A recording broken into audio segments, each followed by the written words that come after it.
कर्म का फल व्यक्ति को उसी तरह ढूंढ लेता है जैसे कोई बछड़ा सैकड़ों गायों के बीच अपनी मां को ढूंढ लेता है। आत्मा ना जन्म लेती है, न मरती है, न इसे जलाया जा सकता है, न ही इसे भिगोया जा सकता है। आत्मा अमर व अविनाशी है। इस संसार में कुछ भी स्थायी नहीं है। आत्मा शरीर को वैसे ही छोड़ देती है जैसे मनुष्य पुराने कपड़ों को उतारकर नए कपड़े धारण कर लेता है। मन शरीर का हिस्सा है। सुख दुख का एहसास करना आत्मा का नहीं, शरीर का काम है। मान अपमान, लाभ हानि, खुश होना, दुखी होना सब मन की शरारत है। जब यह संसार ही स्थायी नहीं है तो इस संसार की कोई वस्तु कैसे स्थायी हो सकती है? मैं सभी जीवों में विद्यमान हूं।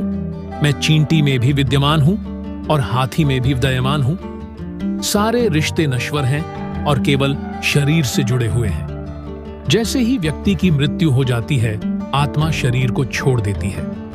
आत्मा का शरीर से जुड़े रिश्तों से कोई नाता नहीं रह जाता है। मेरे भी कई जन्म हो चुके हैं, तुम्हारे भी कई जन्म हो चुके हैं। ना तो मेरा आखिरी जन्म है आर, ना यह तुम्हारा आखिरी जन्म है। वर्तमान परिस्थिति में जो तुम्हारा कर्तव्य है वही तुम्हारा धर्म है। धर्म व्यक्तिगत होता है। मैं किसी के भाग्य का निर्माण नहीं करता, ना ही किसी के कर्म फल में दखल देता हूं।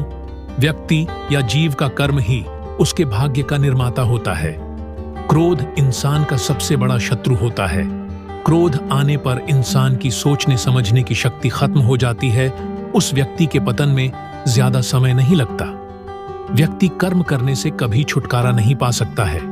इसलिए तुम्हें हमेशा कर्म करते रहना चाहिए, क्योंकि कर्म के बिना तुम्हारे शरीर का निर्वाह भी नहीं हो सकता है। परिवर्तन ही संसार में स्थायी है, इसलिए परिवर्तन से नहीं घबराना चाहिए।